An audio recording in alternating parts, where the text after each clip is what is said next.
నమస్తే, welcome to Raj news special drive. నేను శ్రీకాంత్. బొద్దింకలు దేశం మొత్తం కూడా దద్దరిల్లుతోందని చెప్పాలి. బొద్దింకల నిరసనతో ఢిల్లీ మొత్తం అట్టుడుకుతోంది.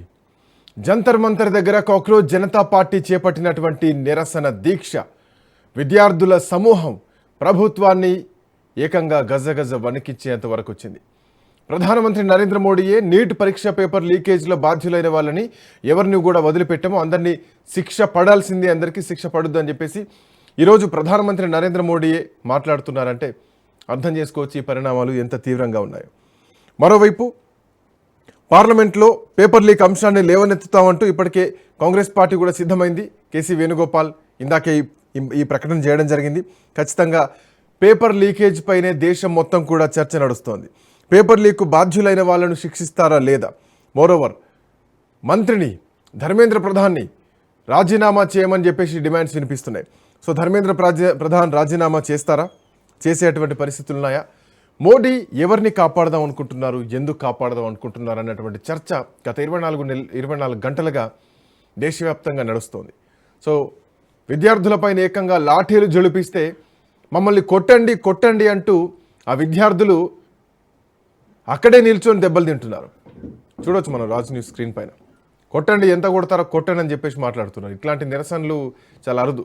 మహిళా పోలీసుని చూడవచ్చు, ఒక తల్లిలాగా అతన్ని తీసుకెళ్ళిపోతుంది. పోలీసులు కొట్టాల్సినటువంటి చేతులు ఒక పోలీసు ఒక తల్లిలా బిహేవ్ చేసింది. నిన్నటి నుంచి సోషల్ మీడియాలో వైరల్ అవుతోంది ఈ వీడియో. బట్ ఏదైనా కానీ సో ఇంత దూరం ఎందుకు వచ్చింది? పేపర్ లీకేజ్ సంబంధించినటువంటి విషయంలో రాజకీయాలు జరుగుతున్నాయా? ఈరోజు అభిజీ దీప్కే మళ్ళీ నిరసన దీక్ష చేపట్టారు, నిరాహార దీక్ష చేపట్టారు. సో ఇది ఎటువైపు దారి తీయబోతోంది? చాలా కీలకమైనటువంటి పార్లమెంట్ సమావేశాలు జరుగుతున్నటువంటి వేళ అటు విద్యార్థులు, ఇటు దేశానికి వెన్నుముకగా ఉన్నటువంటి రైతులు, సో రెండు ఒకేసారి నిరసనలు వెల్లువెత్తుతున్నాయి. రైతులు కూడా మళ్ళీ రోడ్డెక్కుతున్నారు, జంతర్ మంతర్ దగ్గర నిరసన దీక్ష చేయడానికి సిద్ధమవుతున్నారు. మాట్లాడదాం. బండారు రామ్మోహన్ రావు గారు మనతో పాటు జాయిన్ అవుతున్నారు. రామ్మోహన్ రావు గారు నమస్తే. నమస్కారం. ఈ అంశాన్ని గత నెల రోజులుగా మనం డిస్కస్ చేస్తూనే ఉన్నాం. మీరు కూడా రకరకాల కోణాలని బయటపెట్టడం జరిగింది. బట్ పాయింట్ ఏంటంటే ధర్మేంద్ర ప్రధాన్ని ఇప్పటి వరకు ఎందుకు తొలగించలేకపోతున్నారు? ఇక్కడ కావాల్సింది 4 కుర్చీలు, ఒక టేబుల్ మాత్రమే. సో అక్కడ కూర్చొని మాట్లాడుకుంటే సమస్యకు పరిష్కారం దొరుకుద్ది. ఎందుకు ఈ సమస్యకు పరిష్కారం దిశగా ప్రభుత్వం ఆలోచన చేయట్లేదు? ఇంత తీవ్రతరం అవుతున్నా ఎందుకు పట్టించుకోవట్లేదంటే సమాధానం ఏం వెతుకోవచ్చు? శ్రీకాంత్ గారు, మీకు రాజ్ న్యూస్ ప్రేక్షకులు నమస్కారం. కొంచెం తాత్వికంగా ఆలోచించి కొంచెం వెనక్కి వెళ్తే 75 ఎమర్జెన్సీ వ్యతిరేకంగా ప్రజా సంఘాలతో మొదలైన పోరాటం రాజకీయ పోరాటంగా మారడం, పూర్ణ స్వరాజ్ అనే అంశం మీద అది లోక్నాయక్ జయప్రకాష్ నారాయణ గారు ప్రయత్నించడం, అదొక ఉద్యమం. మన భారతదేశంలో జాతీయోద్యమం తర్వాత ఒక దేశవ్యాప్తంగా పెట్టే ఉద్యమం. దాని ద్వారా అధికార మార్పిడి జరిగింది. కాంగ్రెస్ ఇతర ప్రభుత్వం దేశంలో మొట్టమొదటిసారి ఏర్పడింది. ఆ నేపథ్యం మీకు తెలుసు. ఆ తర్వాత 2010-11లో లోక్పాల్ బిల్లు కావాలని చెప్పి, జన్ లోక్పాల్ బిల్లు కావాలని చెప్పి అన్నా హజారే జరిపిన ఉద్యమం కూడా. ఒక రకం చెప్పాలంటే ఒకటేమో నిరంకుశత్వానికి వ్యతిరేకం, అంటే అధికారం తలకెక్కితే మేము ఇష్టం చేస్తామని చెప్పి పౌర హక్కును నశింపజేసి జీవించే హక్కును కూడా తీసేసిన ఎమర్జెన్సీ తర్వాత జరిగిన ఎమర్జెన్సీ కన్నా ముందు ఎమర్జెన్సీ తర్వాత జరిగిన పోరాటం అదైతే కేవలం అవినీతి రహిత సమాజం కావాలని కొట్లాడిన అన్నా హజారే పోరాటం మరోవైపు. ఇవి బ్రాడ్ ఐడియాలజీ ఉన్నాయి. అంటే ఒక రకం చెప్పాలంటే అహంకారాన్ని, అవినీతిని వ్యతిరేకించి దుర్మార్గ పాలన వ్యతిరేకించే ఉద్యమం ఎమర్జెన్సీ ఉద్యమం అయితే, ఎమర్జెన్సీలో వచ్చిన ఉద్యమం అయితే, అన్నా హజారే ఉద్యమం మొత్తం పాలనా వ్యవస్థలో అవినీతిని నిర్మూలించడానికి అవసరమైన చెక్స్ అండ్ బ్యాలెన్సెస్ ఉద్యమం. ఇప్పుడు మూడోది ఒక పరిమితమైన అంశానికి వచ్చిన ఉద్యమం. అందుకనే రావాల్సినంత ప్రచారం లభించినా కూడా కావలసినంత మద్దతు లభిస్తలేదేమో నేను అనుకుంటున్నాను. ఇప్పుడు ఈ 3 సందర్భాలు చూడండి. ఎక్కడైతే మనకు ప్రభుత్వాలు తప్పులు చేస్తున్నాయో దానికి నిర్మాణాత్మక ప్రతిపక్షాలుగా ఏ పార్టీ అయినా కానివ్వండి, ఆ పార్టీలు ప్రజల అభిప్రాయాన్ని ప్రతిబింబిస్తూ ఉద్యమాలు చేయలేదు, అప్పుడు పౌర సమాజం మేల్కొంటుంది అనడానికి ఈ 3 ఉదాహరణలు చెప్తున్నాను. అంతే కదా. ఎమర్జెన్సీ నీడల్లో పౌర హక్కులు పోయినాయి, కానీ ప్రజలు ఉద్యమించండు. ప్రజల ఉద్యమాన్ని ఆసరా చేసుకుని రాజకీయ పార్టీలు అప్పుడు వచ్చినాయి. లోక్నాయక్ జయప్రకాష్ నారాయణ ఒక్కడే ప్రజల తరఫున ఫస్ట్ నిలబడ్డాడు. ఆ తర్వాత మిగతా పార్టీలని చేరినాయి అందులో కదా. అట్లానే అన్నా హజారే కూడా ఒక్కడే నిలబడ్డాడు. కానీ అన్నా హజారే వెనుక ఆనాడు మన్మోహన్ సింగ్ గారు గవర్నమెంట్ ఉంటే ఆనాడు వెనుకున్నది ఎవరు? ఖచ్చితంగా ఆర్ఎస్ఎస్ కార్యకర్తలు, బీజేపీ దాని వెనుక లబ్ధి పొందింది కూడా అదే. అవును. ఆనాడు ప్రజా ఉద్యమాన్ని ఎమర్జెన్సీలో లబ్ధి పొందింది జనతా పార్టీ. దాని కూటమి ఏదైతుందో, కిచిడి కూటమి ఏదైతుందో వాళ్ళు ఎట్లా పొందారు. అన్నా హజారే ఉద్యమం వల్ల మళ్ళీ బీజేపీ లబ్ధి పొందింది అప్పుడు కూడా కదా, కాంగ్రెస్ నష్టపోయింది.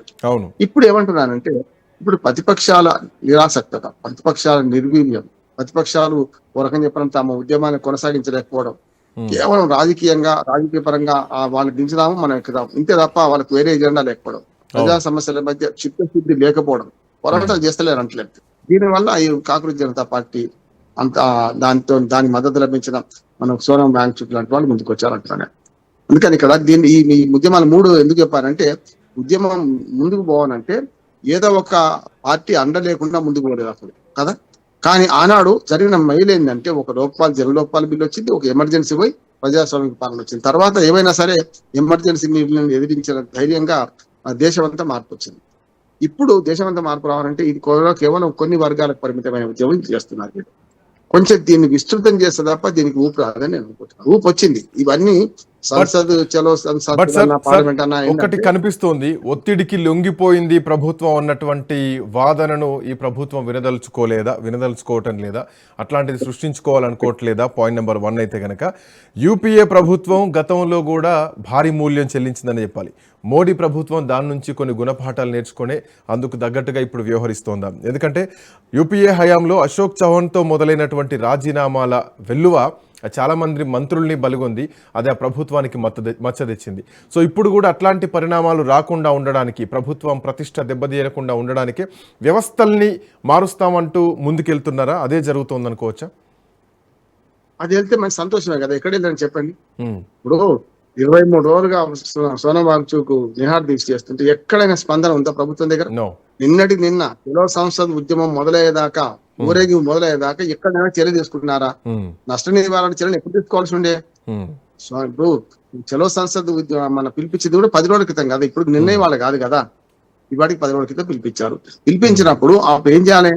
అప్పటికే సోనం వాంగ్చుక్ నిన్న జేపీ నడ్డా ఏం చేసిండో అది 10-15 రోజుల కింద చేయాల్సిన పని కదా అంటున్నాను నేను కదా. చేతులు కాళ్ళకి ఆకులు పట్టుకోవడం, మేము మొండితనం ఏం చేసుకోండి అని ఛాలెంజ్ విసరడమే కదా యువతకైతే.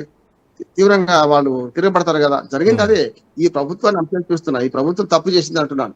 ఒకనాడు తప్పు చేస్తే అప్పుడు అనుభవించిన ప్రభుత్వాలు చూసాం కదా. మీరు అన్న మన్మోహన్ సింగ్ అని చెప్తే, ఆనాడు అన్నా హజారే దాని పోరాటాన్ని తక్కువ చేస్తే ఏమైంది? మీద పడ్డది. తప్పనిసరి అందరు దేశవ్యాప్తంగా నిరసన వ్యక్తం చేశారు. అన్నా హజారేకి మద్దతు లభించింది. నేనేమంటున్నాను, ఇప్పుడు ఈ పట్టించుకోకపోవడం, ఇగ్నోర్ చేయడం వల్ల ఉద్యమం మరింత పెట్టరేగింది అంటున్నాడు. ఇదే పని ఒక 15 రోజుల కింద చేస్తే ఇంత రాకపోయేది అంటున్నాడు. ఏమైంది? కేవలం సోనం వాంగ్చుక్ అనే ఒక మన పూర్తి సామాజిక యోధుడు, పర్యావరణవేత్త, విద్యావేత్త ఆయన కనిపించుకోవడం జరిగింది. కానీ ఇప్పుడు ఏమైందంటే ఈ ఉద్యమం హైజాక్ చేయబడుతుందని నేను అంటున్నాను. ఉదాహరణకు నిన్నటి సంఘటనని మనం చూసినా కనుక చెరువుతీరంగా చెప్పడం కాదు, కానీ ఏమైనా పోలీసు అమ్మలాగా ఆదరించడం కదా, కొట్టకుండా అట్లానే కొడితే కూడా పిడికిలేసి కొందరు నినాదం చేయడం, ఇవన్నీ యువత తొందరగా ఆవేశపడతారు, తొందరగా మోసపోయేది యువత. నేను స్పష్టంగా చెప్తున్నాను. ఈ రాజకీయాల ఆటలో రాజకీయ పక్షానికి వాళ్ళ సిద్ధాంతాలు ఏమైనా ఉండొచ్చు, వాళ్ళ నియమాలు ఒక అలిఖిత నియమాలు ఏమైనా ఉండొచ్చు.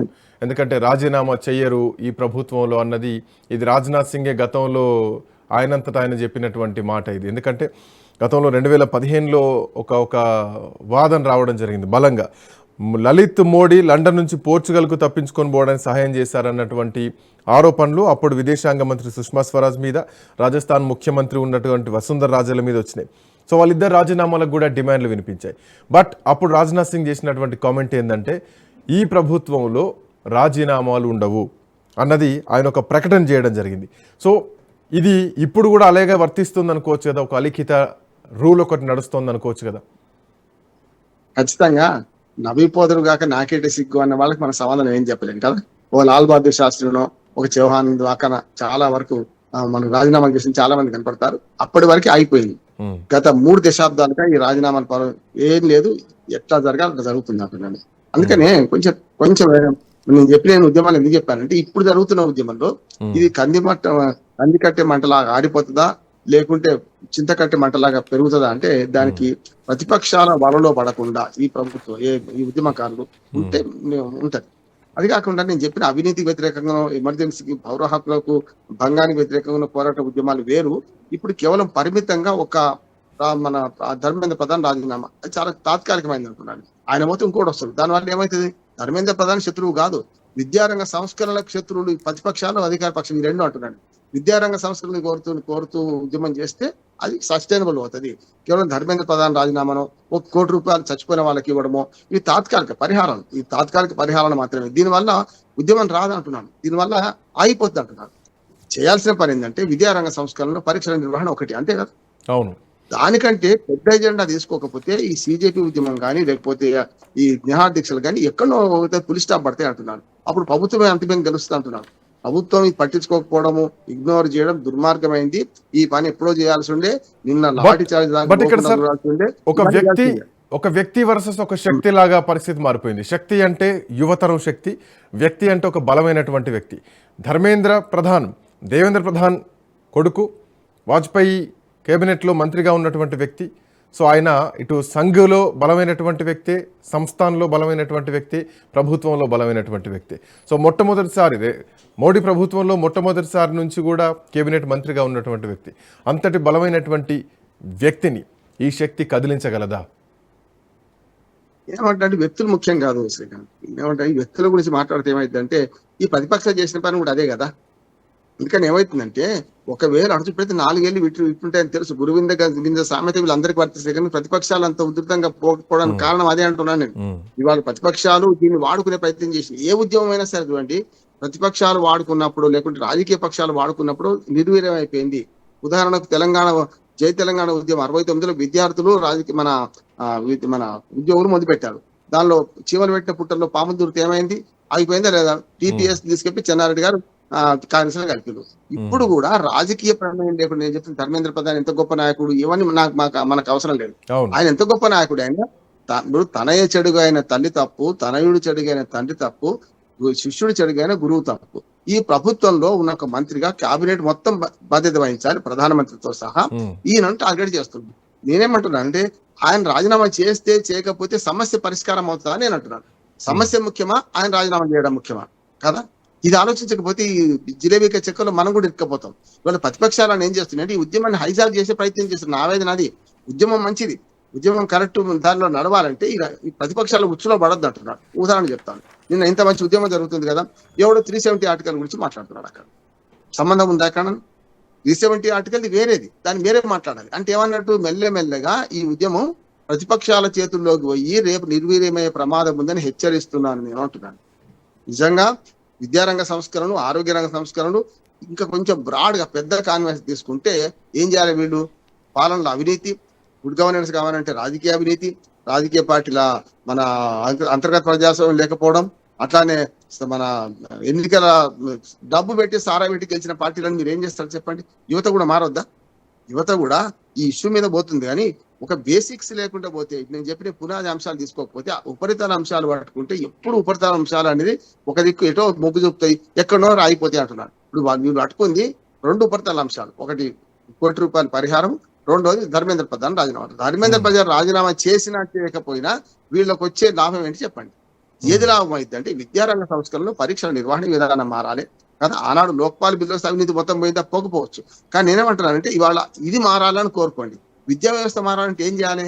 ప్రభుత్వం ఎన్నికైన వాడికి నిజాయితీ ఉండాలి. నిజాయితీ ఉండాలంటే ఏం చేయాలి? బేసిక్స్. మళ్ళీ వాడు డబ్బు సారా మంచి గెలుస్తున్నాడు కదా.